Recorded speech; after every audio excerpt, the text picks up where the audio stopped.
Shalom saudara-saudara, selamat hari Minggu. Sebelum kita memulai ibadah kita pada hari ini, mari sama-sama kita satu di dalam doa. Tuhan Allah Bapa kami yang bertata di dalam kerajaan surga, dikuduskanlah namamu. Kami sungguh mengucap syukur Tuhan untuk segala berkat yang kau berikan kepada kami, untuk penyertaan-Mu atas kehidupan kami, dan untuk kebaikan-Mu bagi setiap dari kami. Sebentar kami memuji dan meninggikan nama-Mu. Kiranya Engkau Allah yang memberkati ibadah kami, agar semuanya bisa berjalan lancar dari awal, pertengahan, hingga akhirnya. Terima kasih ya Tuhan. Mari saudara yang percaya, sama-sama kita katakan amin. Mari kita bersukacita bagi Tuhan. 1, 2, 3, go!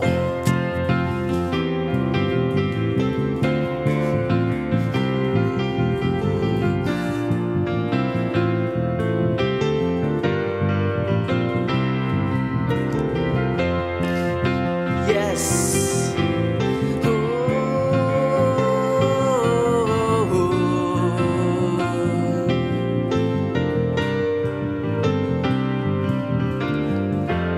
Hidup yang kupilih membuatku berarti, karena Yesus Tuhan tempatku percaya dan berharap. Ku buka mataku, lihat sekelilingku, ku harus nyatakan kebenarannya yang membebaskan.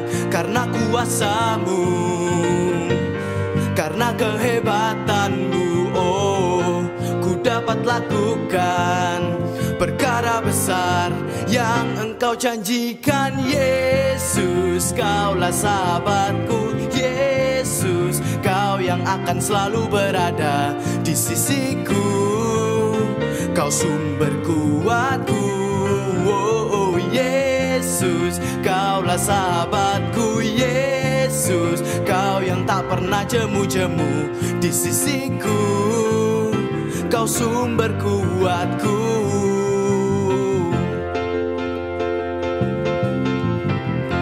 Hidup yang kupilih membuatku berarti, karena Yesus Tuhan tempatku percaya dan berharap. Ku buka mataku, amin, lihat sekelilingku, ku harus nyatakan kebenarannya yang membebaskan.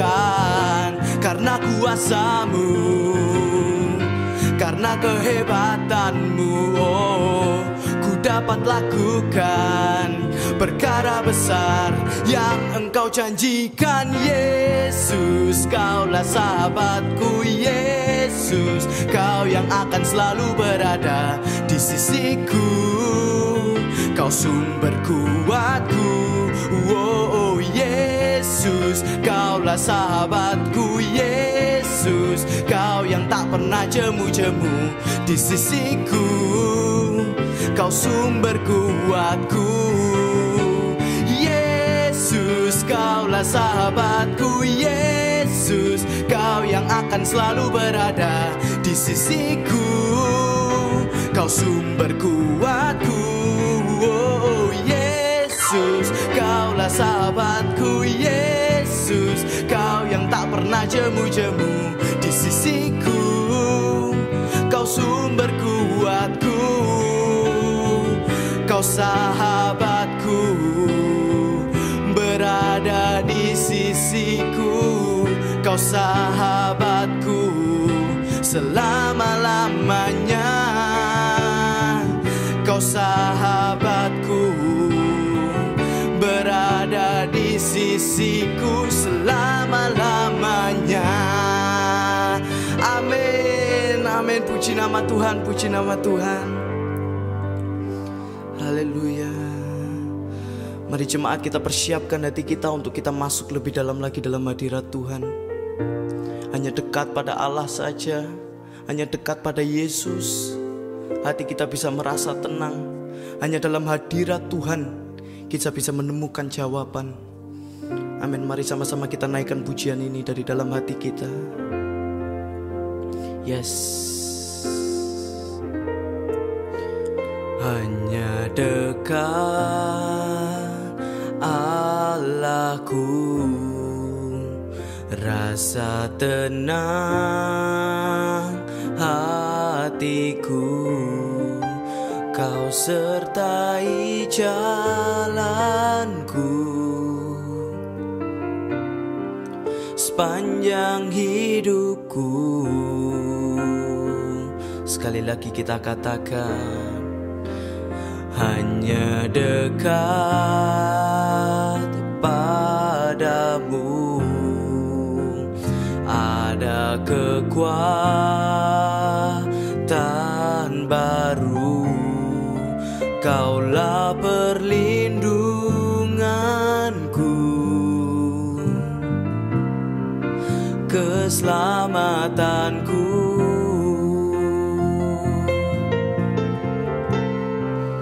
Ku ingin selalu bersekutu denganmu, menikmati hadiratmu.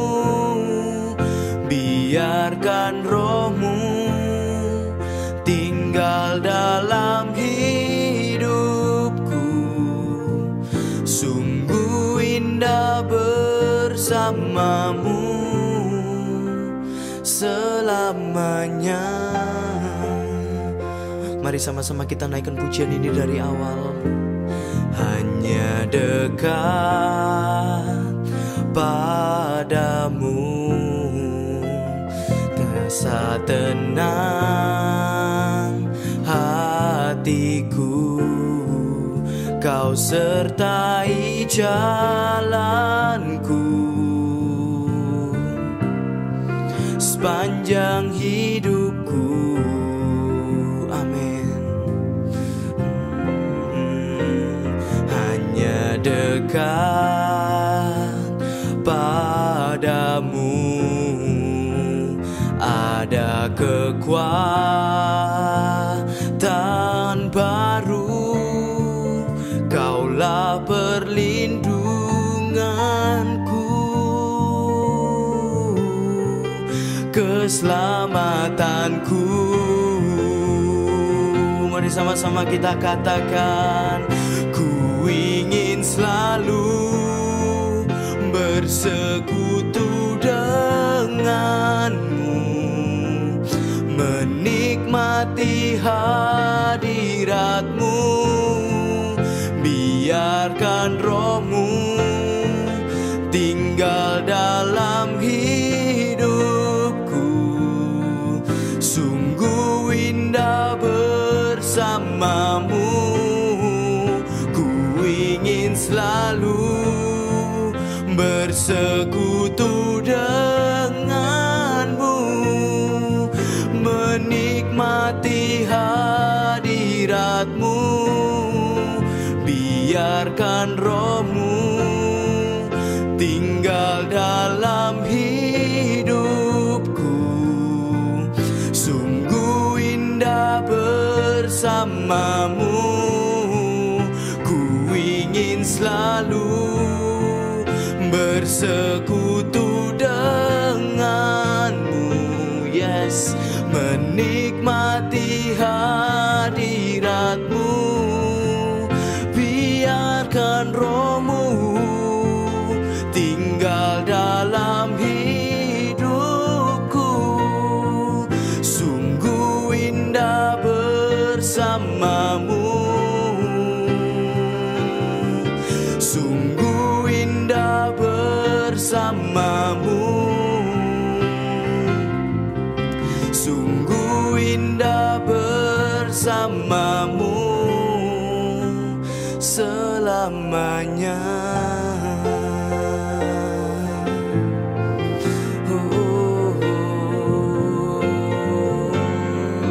Sungguh indah tinggal di dalam hadiratmu, ya Yesus.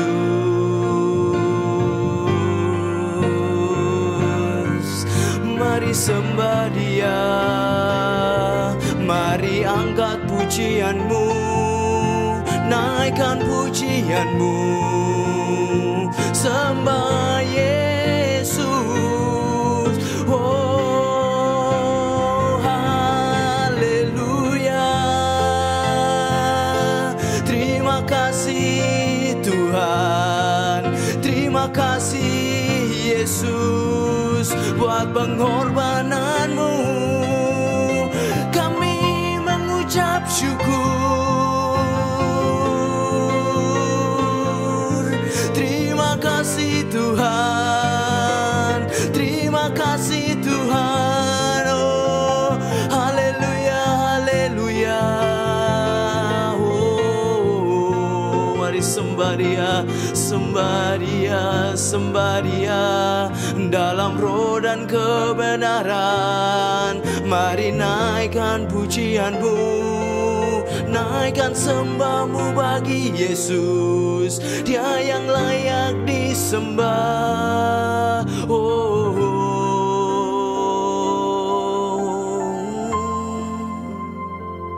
terima kasih Tuhan. Oh hadirat-Mu sungguh indah, hadirat-Mu sungguh indah. Kami senang berada di hadirat-Mu. Terima kasih Yesus, terima kasih Roh Kudus.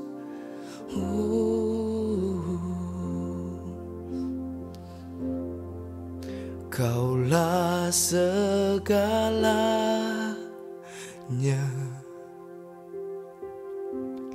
di dalam hidupku. Yes Tuhan, kerajaan-Mu,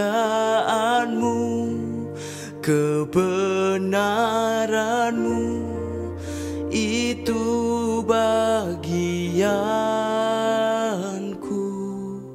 Amin. Kaulah yang ku pandang selama hidupku,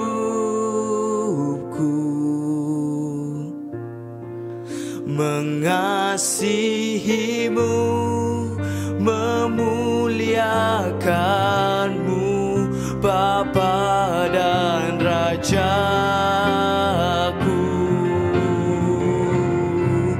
Kaulah segalanya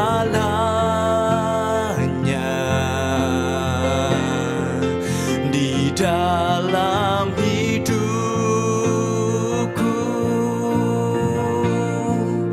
kerajaan-Mu, kebenaran-Mu, itu bagianku. Kaulah yang ku pandang selama hidupku, mengasihi-Mu, memuliakan-Mu, Bapa dan Rajaku. Kaulah segalanya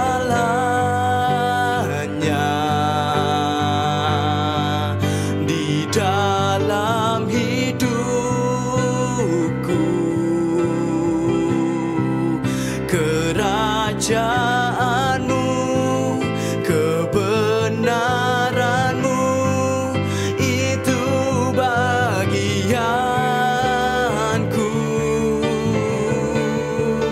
Kaulah yang ku pandang selama hidupku, mengasihi-Mu, memuliakan-Mu, mengasihi-Mu, memuliakan-Mu, mengasihi-Mu, memuliakan-Mu. Bapa dan Rajaku.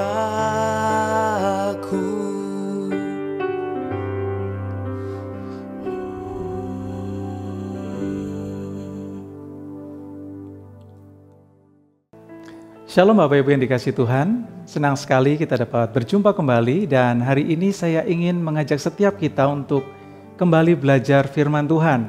Sepanjang bulan ini kita sudah belajar tentang iman dan hari ini saya juga ingin mengajak kita semua untuk belajar tentang iman. Dan tentunya kita tahu semua bahwa kalau kita berbicara tentang iman, maka saya rasa semua kita tahu, bahkan semua orang Kristen pun tahu tentang iman. Dan bicara soal iman, maka ada banyak orang berpikir bahwa iman itu semacam satu keberanian untuk bertindak, satu keberanian untuk melangkah, satu keberanian untuk melakukan sesuatu. Ya, itu benar juga. Tetapi banyak sekali yang miss karena mereka bingung mana iman, mana nekat. Kadang-kadang iman dan nekat itu sesuatu yang berbeda tipis. Berani sih, tapi sebenarnya itu bukan iman, itu hanya sekedar nekat. Dan ada juga yang berani melangkah dan menurut orang-orang, wah itu nekat. Padahal karena dia memegang firman Tuhan, janji Tuhan, itu yang disebut iman. Nah, pada kesempatan ini kita akan belajar dari dua nats yang akan kita baca. Dan saya berdoa supaya setelah kita belajar ini kita bisa memahami. Namun sebelumnya, mari kita satukan hati dan kita berdoa terlebih dahulu. Tuhan, terima kasih untuk kesempatan yang luar biasa yang Kau berikan buat kami. Kami bersyukur karena Tuhan memberikan kami satu waktu untuk kami boleh beribadah bersama-sama. Oleh karena itu Tuhan, mari berkati dan urapi setiap kami, supaya setiap kebenaran firman Tuhan yang kami pelajari pada saat ini boleh menguatkan kami, menumbuhkan iman kami, bahkan membawa kami makin dewasa di dalam Tuhan. Terima kasih Tuhan Yesus yang baik, kami mengucap syukur dan kami siap belajar firman-Mu. Haleluya, amin, amin. Bapak Ibu, saya ingin mengajak kita untuk belajar dari kitab Yakobus, pasal yang kedua, ayat yang ke-17 sampai dengan ayat yang ke-18. Saya akan bacakan buat kita semua. Ayat 17, demikian juga halnya dengan iman. Jika iman itu tidak disertai perbuatan, maka iman itu pada hakikatnya adalah mati. Tetapi mungkin ada orang berkata, padamu ada iman dan padaku ada perbuatan. Aku akan menjawab dia, tunjukkanlah kepadaku imanmu itu tanpa perbuatan, dan aku akan menunjukkan kepadamu imanku dari perbuatan-perbuatanku.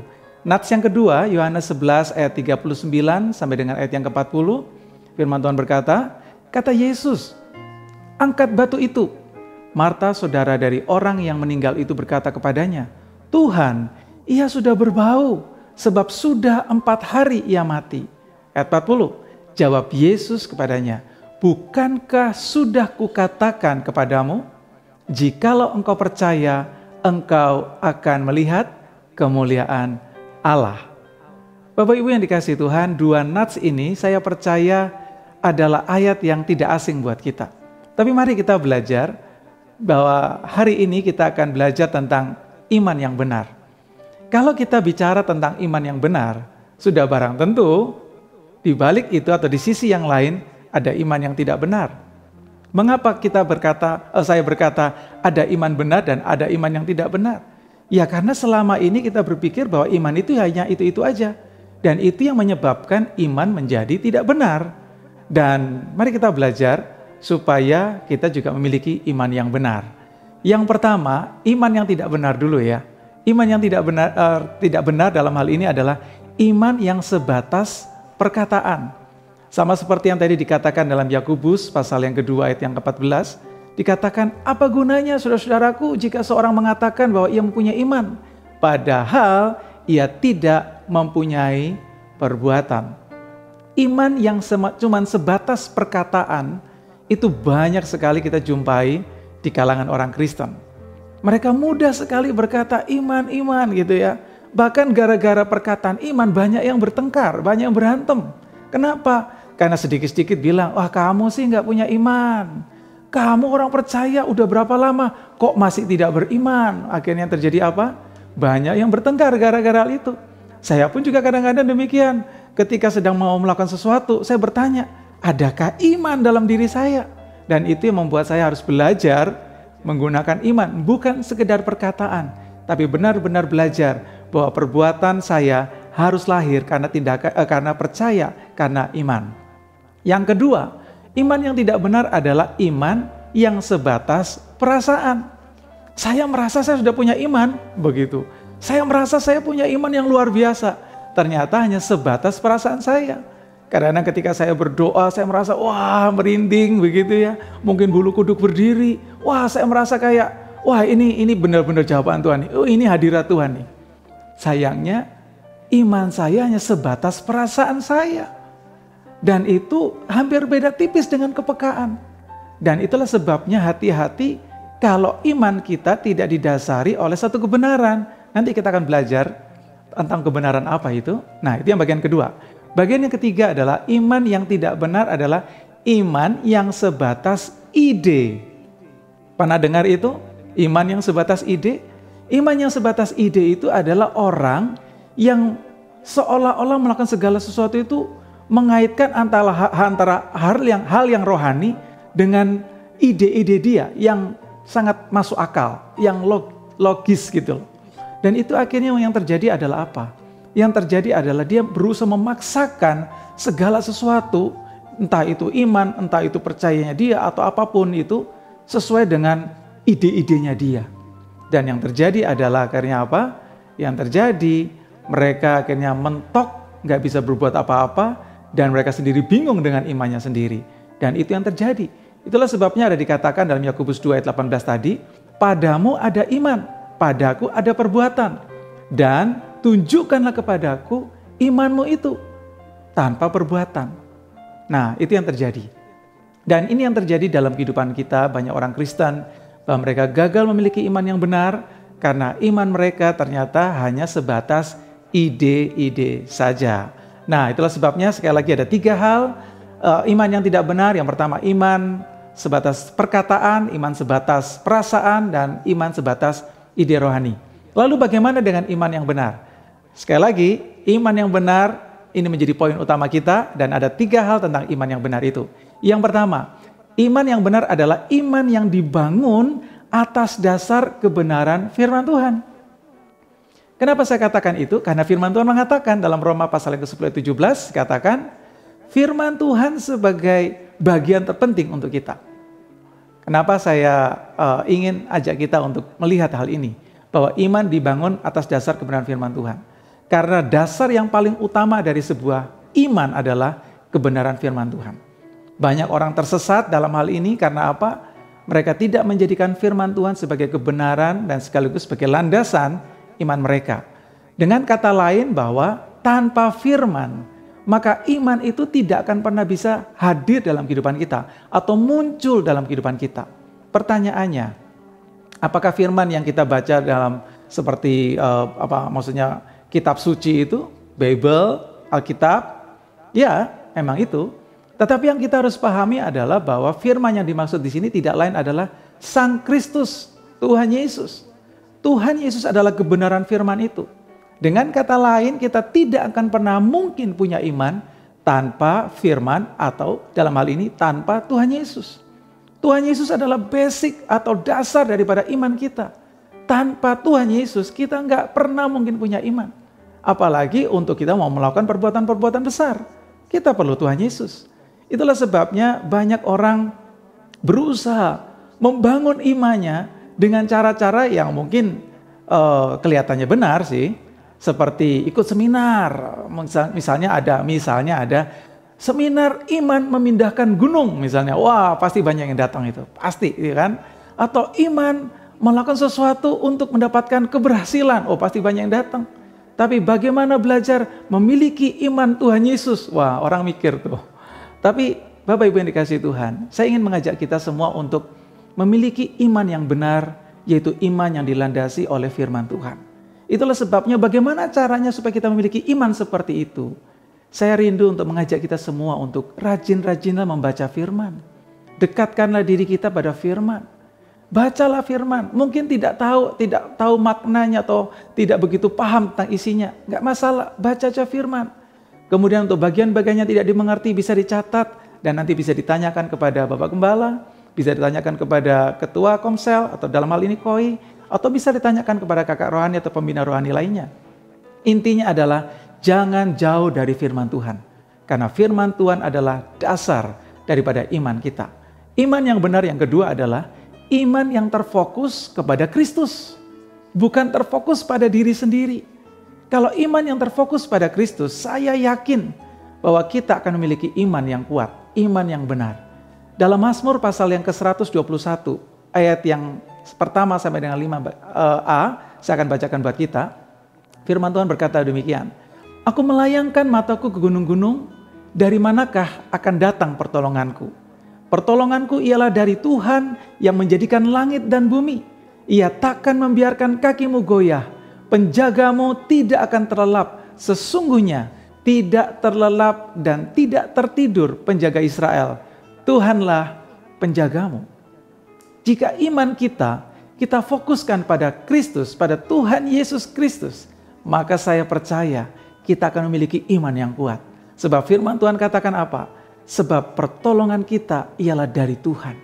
Pertolongan kita ialah dari Tuhan. Sehebat apapun kita, punya talenta yang banyak, karunia yang banyak, tapi kalau iman kita tidak terfokus kepada Tuhan Yesus, Sang Penolong itu, maka iman kita akan rapuh. Cepat atau lambat kita akan frustasi, kita mudah terbawa arus kondisi seperti sekarang, di mana banyak orang panik, takut, cemas, dan lain sebagainya.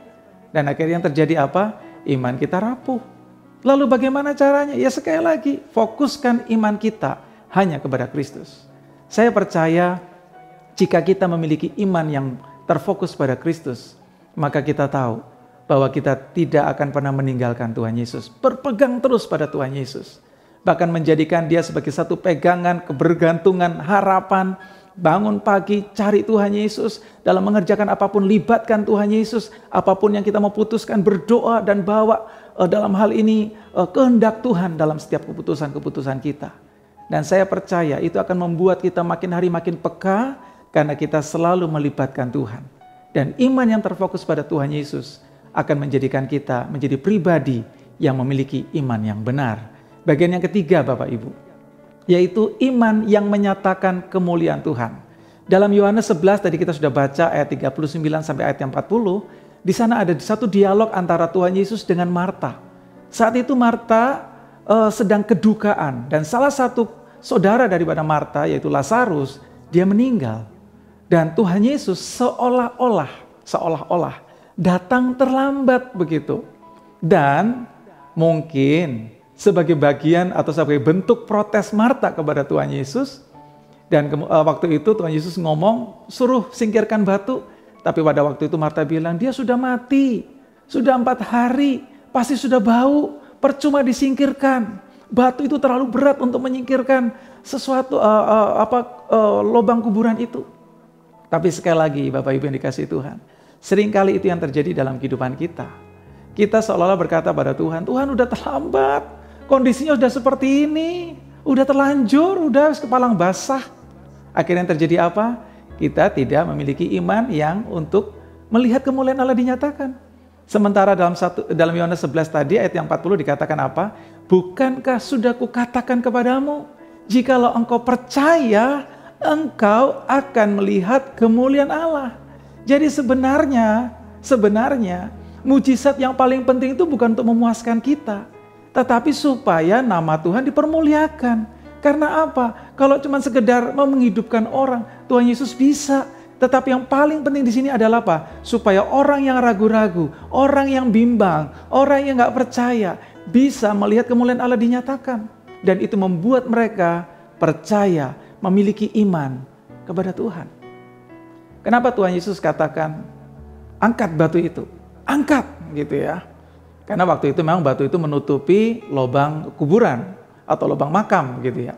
Kenapa harus diangkat?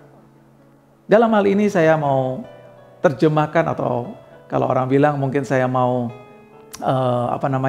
artikan secara sederhana gitu ya, bahwa batu itu melambangkan kekerasan hati kita, ketidakpercayaan kita, keraguan kita. Di mana seringkali itu yang menjadi bagian di mana kita tidak bisa memiliki iman yang benar-benar bekerja secara luar biasa. Karena ada bagian yang di mana kita membatasi iman itu sendiri bekerja. Itulah sebabnya banyak orang berkata, saya sih punya iman.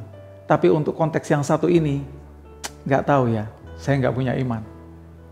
Bapak Ibu yang dikasihi Tuhan, saya ingin mengajak kita semua untuk belajar bersama-sama dengan saya. Saya pun masih belajar sampai hari ini. Untuk mengangkat batu itu, mengangkat ketidakpercayaan itu dari kehidupan kita. Yang sering kali itu yang justru menggagalkan kita untuk melihat sesuatu yang besar terjadi.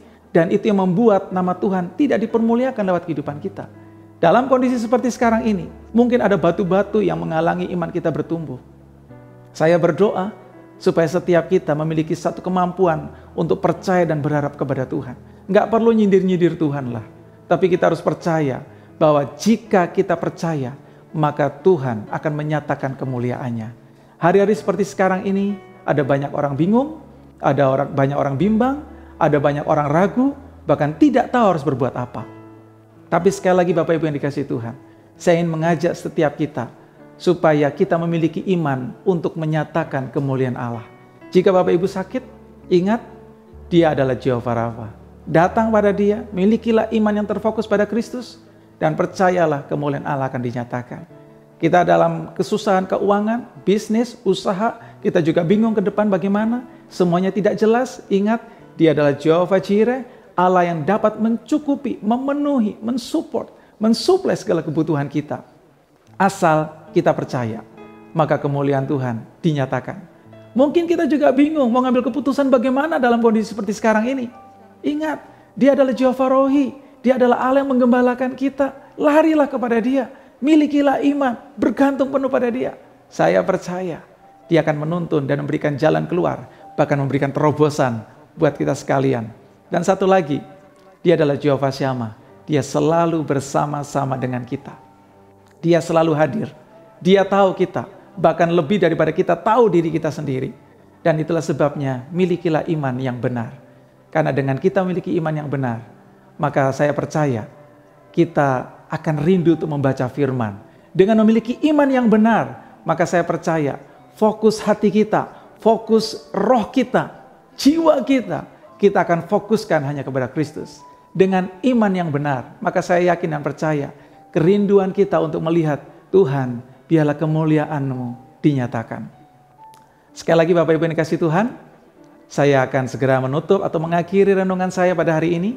Tapi satu kerinduan saya, mari milikilah iman yang benar, buang iman yang tidak benar, iman yang palsu, iman yang semu, iman yang membohongi kita selama ini. Tetapi carilah Tuhan, maka saya percaya iman yang benar itu akan menjadi bagian kita. Amin. Yuk kita berdoa, kita akan menutup renungan kita pada saat ini.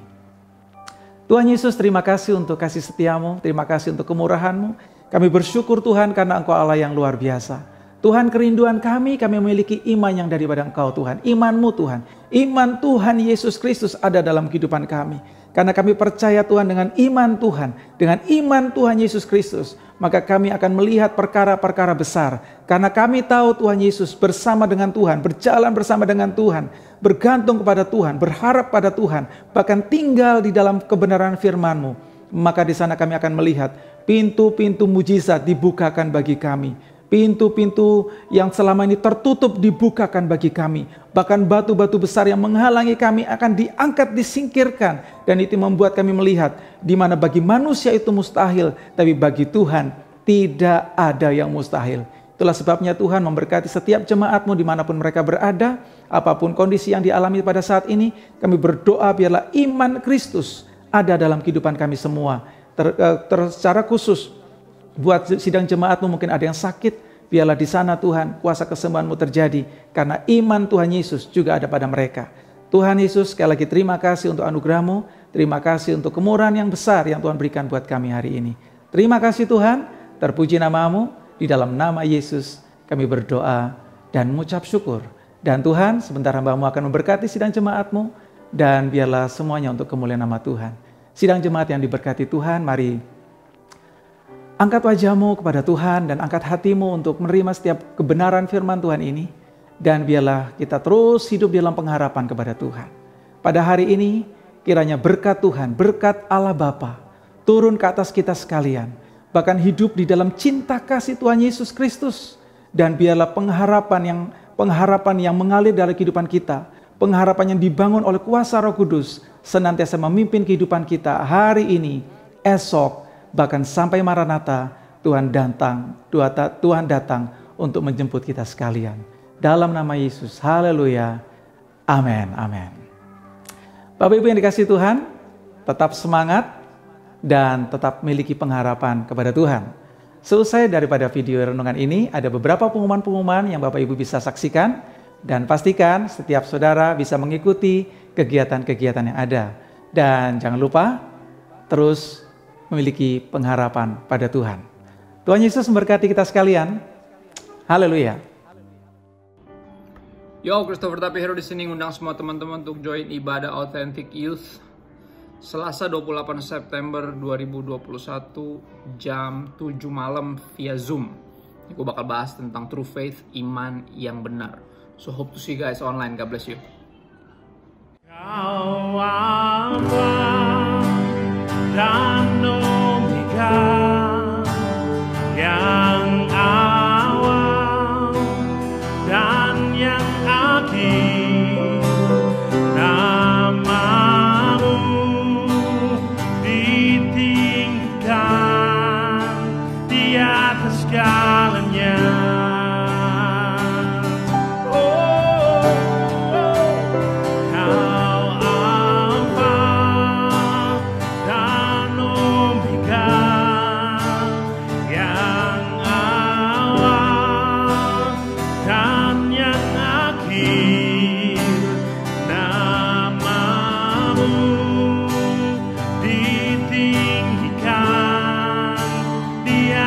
Segalanya, oh namamu, namamu